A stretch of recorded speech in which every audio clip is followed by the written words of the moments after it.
Last year, I cheated on my ex-girlfriend of 8 years, Annie, with a colleague, Jess, who I now have a 3-week-old son with.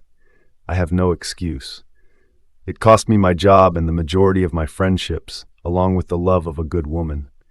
I deserved it all, and I have never expected any sympathy for my actions. Annie delivered my stuff to my parents' house before I even knew she knew about the cheating. She didn't even confront me. She just cut me out of her life without a word. I messaged everyone we knew, begging them to ask her to talk to me, and I sent hundreds of messages telling her how much I regretted everything and wanted her back. I never got a response. Jess saw the messages, and it obviously caused issues between us in the beginning, but she fell pregnant quickly, so we moved past it for the sake of our family together, which we both wanted. I am 100% committed to the relationship and haven't even looked at another woman since things settled down.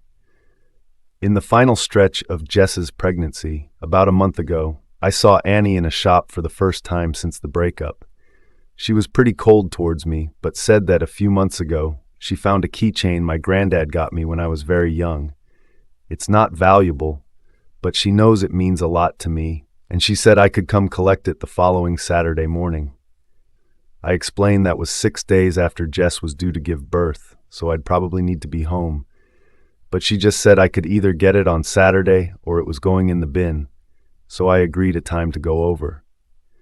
My son was born a few days late, but he's perfectly healthy and wonderful, so he was less than 24 hours old on the Saturday I needed to collect the keychain.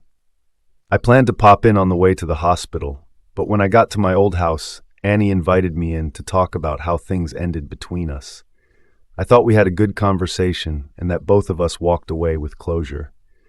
She let me apologize for the way I treated her, wished me the best with my new family, and hugged me as I left. I admit I held on tightly for the hug, but it was purely because of the relief, not lingering feelings. I spent less than an hour at her house, then headed to the hospital. I didn't tell Jess about any of this because I know she still feels insecure about Annie, and I didn't want to add fuel to that. When I arrived at the hospital after seeing Annie, Jess had revoked my access, and the ward manager wouldn't tell me why. I ended up being removed by a security guard because I was denied seeing my son for the second time ever and didn't respond well to being blindsided. I tried calling Jess and her mom over and over, and the only response I got was a screen recording of a message from Annie. It was doorbell footage of me walking through the door at 9:30, then back out just after 10:15. And the hug is only partly caught, so it does look like we could have been kissing.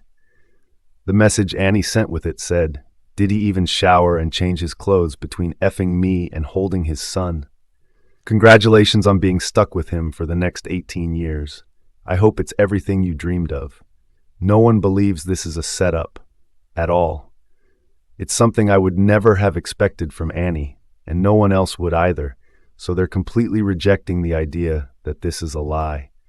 I sent her a message asking why she did this, assuming I'd still be blocked. Her response was that she wasn't going to let me play innocent, and that I may have deleted all of our messages over the past few months, but she hasn't. Obviously, there are no messages, but she blocked me again straight after, so I have nothing at all to exonerate myself with. She waited in silence for almost a year, then took the most cruel and vindictive revenge she possibly could. I have met my son once, minutes after he was born, and now Jess is refusing any contact with me and won't let me see him. Court will take months, and my heart hurts every minute of every day. I know what I did to Annie was horrible, but I don't deserve this. I have no one to talk to about it, because not even my own mother believes me. Her only question was why I ruined my life with a baby when Annie was willing to reconcile, and that's about the most supportive thing she said to me since I was dumped. The few friends who stuck with me are assuming the worst too, and it's killing me that not a single person I know sees this for what it is. Everything is ruined.